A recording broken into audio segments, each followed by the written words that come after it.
Alright, what's up you guys? So as you guys can see in the title of the video, we're installing an oil cooler on the Z today, and that wouldn't be happening if it wasn't for today's sponsor, and that sponsor is Evo Energy.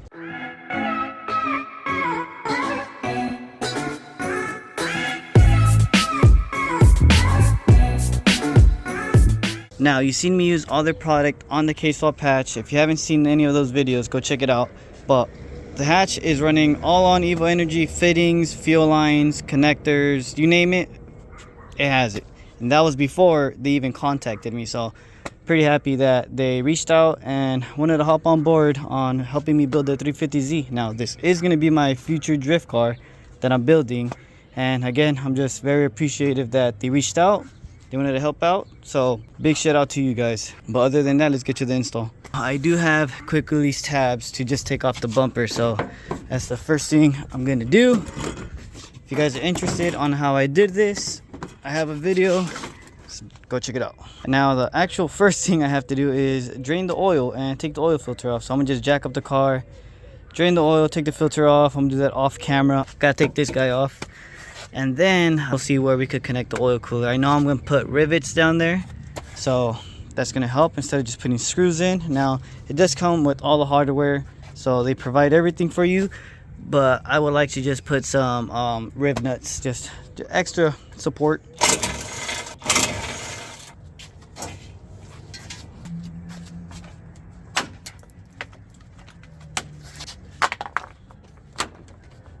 So I gotta see where the perfect length is to install it, but I hope I could put it right here, because in the future I am planning on putting a power steering cooler right there, oil cooler right here, but I don't know if the lines are gonna be long enough. If not, that's alright, I'll just put it somewhere over here, but I could just always extend them.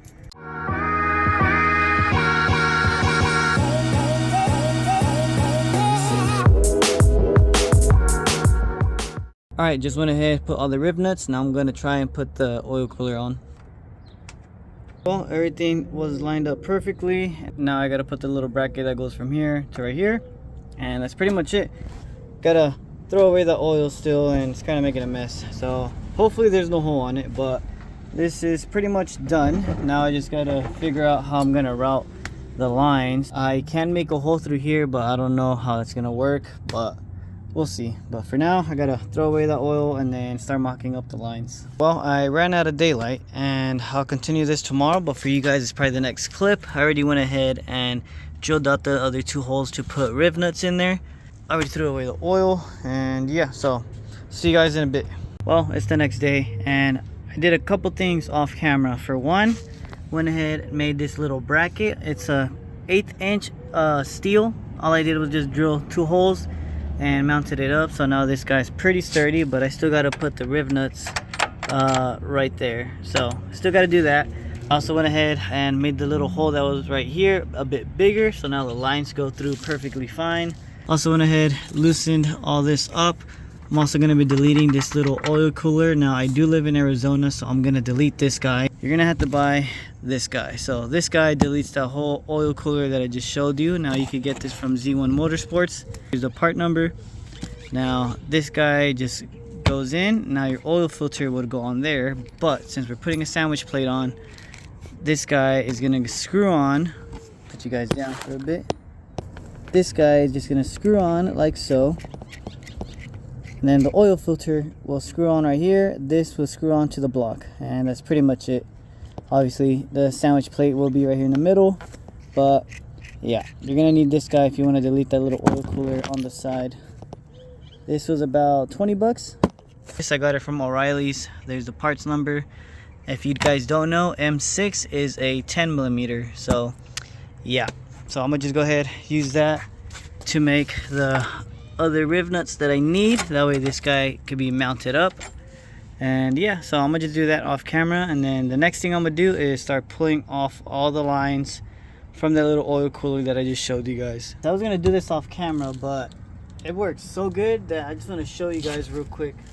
So got a bunch of riv nuts that I just ordered off eBay, because ever since I figured out how to use these, which is very simple, but I just never looked into it, but now that I have them, I can't stop using them, so I put them everywhere. But all you got to do is put a 14mm on the bottom, and you just tighten the top one while you hold the bottom one with the wrench. Hold it down with a 14mm, and then you just tighten it.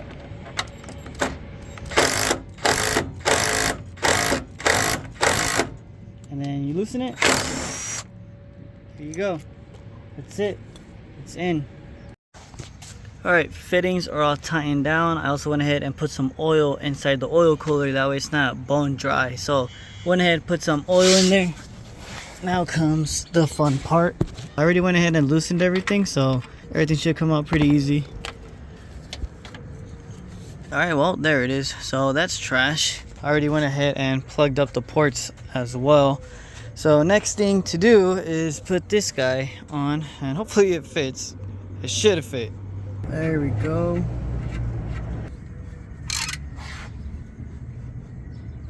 I don't really know how tight this thing should be.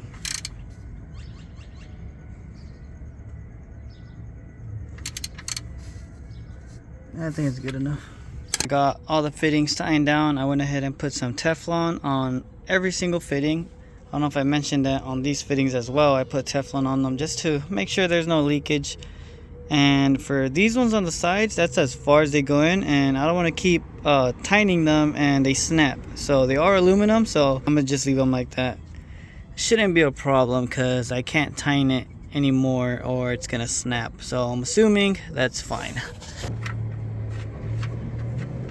Alright, little problem, but I just need to buy a different fitting. This is just straight down. I need one that's a 90. So instead of having the lines facing down like this, if I had a 90, it would be a little something like this. So it would be much better. So for now, I'm gonna just keep it like this. It is a little close to the ground, but I don't really drive the car, so it's just gonna be sitting most of the time.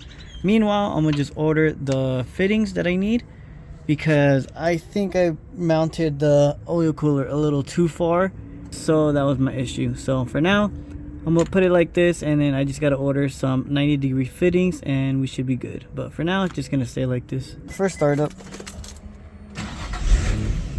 Let's hope nothing's leaking.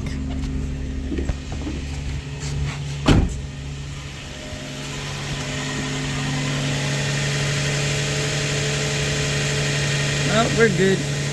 Damn, I can feel the fluid moving inside. That's pretty cool. All I gotta do is order some 90-degree fittings. So one side's gonna be a male, the other side's gonna be a female. And all I'm gonna do is just add that fitting between the middle of these two, and that should fix my problem, because the lines are a bit too low. Instead of going straight down with the 90-degree fittings, it would just go straight across and then straight into it. So it would be up here instead of going straight down. But other than that, everything went pretty smooth. Big shout out to Eva Energy for sponsoring today's video, because this install wouldn't be happening right now if it wasn't for them. Also, they gave me a discount code for you guys. If you guys want to use it at checkout, saves you 10% on the whole website. Just use code EGK10 and it'll save you 10% whole website. So feel free, try that out, or at least go check out their website, see what they offer. Who knows, they might have something you like or want. But yeah, use code EGK10 and it'll save you 10%. But other than that, you guys, that's pretty much the end of this video. So next video that I'm gonna be posting is I'm gonna get the Sawzall and I'm gonna cut everything out of the Z. And as in everything, I mean I'm gonna be cutting out all this right here. I'm gonna cut all that in the back. Everything's coming out, because it is gonna be getting a roll cage pretty soon as well. And if you guys can tell, the hatch isn't here right now because it's also getting a roll cage at this very moment. So that's pretty much it, you guys. So stay tuned for the next video. Give this video a like, subscribe, and I'll see you guys in the next one.